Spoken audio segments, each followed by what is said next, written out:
دیکھیے اصحاب کے ایک مسکنسیپشن ہے کہ ہم اصحاب کی توہین کرتے ہیں. ایک تو شیعہ حضرات اصحاب کی توہین کرتے ہیں کہ وہ مسکنسیپشن ہے.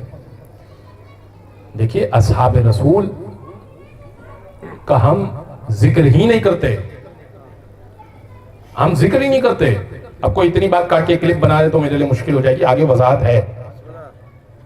ہم علی ابن ابی طالب کا ذکر کرتے ہیں, فاطمہ کا ذکر کرتے ہیں, حسین کریمین کا ذکر کرتے ہیں, محمد مصطفیٰ کا ذکر کرتے ہیں, جعفر صادق, نعمان ابن ثابت امام ابو حنیفہ کے استاد ان کا ذکر کرتے ہیں, محمد باقر امام ابو حنیفہ اور امام مالک کے استاد ان کا ذکر کرتے ہیں. جب اہل بیت کا ذکر ختم ہو جو کہ لا متناہی ہے, ختم ہی نہیں ہونے والا, پھر بات آئے گی نا اصحاب کی, پھر بات آئے گی. یہ کسی نے آپ کے ذہن میں غلط ڈال دیا ہے کہ ہم اصحاب کی توہین کرتے ہیں, ہم ذکر ہی نہیں کرتے. ہم اگر واقعہ بھی سنا دیں سلمان کا, ابھی میں نے آپ کو واقعہ سنایا حضرت ابو بکر صدیق کا, جناب عائشہ کا, تو وہ بھی اس کانٹیکس میں سنائیں گے کہ اگر علی کی فضیلت بیان ہو, کیونکہ ہمیں علی محبوب ہے, اہل بیت کا گھرانہ پہلے ہے, اس گھر میں قرآن اترا ہے, یطہرکم تطہیرہ کی سند ان کو ملی ہے. قرآن نے انما یرید اللہ لیذہب عنکم الرجس اہل البیت, اے اہل بیت رسول ہر طرح کی نجاست کو اللہ نے یہ ارادہ کیا ہے کہ آپ سے دور رکھے گا.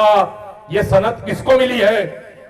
اصحاب کو نہیں ملی نا, اصحاب کو نہیں ملی. اصحاب سر آنکھوں پر, مقداد و سلمان و بوذر و قنبر, سلمان و منا اہل البیت کہا.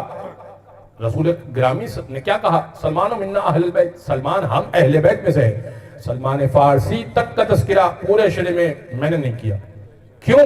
کیونکہ علی کی فضیلت اتنی ہے کہ نوکروں کی باری بہت بعد میں آتی ہے. بزرگ گرامی یہ سب اپنے اپنے مقام پر بہت فضیلت والے ہیں اصحاب, لیکن جب مالکوں کی بات آئے تو مالکوں کے ساتھ وفاداری کیجیے. جب حسین کی بات آئے تو کمپرومائز نہیں ہوگا, کسی اور کا ذکر نہیں ہوگا. خود حضرت عمر کا واقعہ پیش کر دیتا ہوں, بس آخری بات. حضرت عمر کے بیٹے عبداللہ ابن الفاروق, شبلی نعمانی نے لکھا ہے اسے. شبلی نعمانی اہل سنت کے بہت بڑے تاریخ مورخ ہیں, تاریخ دان ہیں. عبداللہ ابن عمر امام حسین کے پاس گئے تو کسی بات پر حضرت امام حسین نے عبداللہ ابن عمر سے کہا, کیا ہے غلام ابن غلام, تو جا کے اپنا کام کر, تو غلام ابن غلام ہے, تو بھی غلام ہے اور تیرا باپ بھی غلام ہے. تو جا کے انہوں نے باپ سے شکایت کی, کہا کہ حسین نے ہمیں یہ کہا غلام ابن غلام. حضرت عمر نے کیا کہا؟ کا لکھوا لیا, کا لکھوا لیا, کا حسین سے لکھوا لو, یہ لے کے جاؤں گا قبر میں کام آئے گا.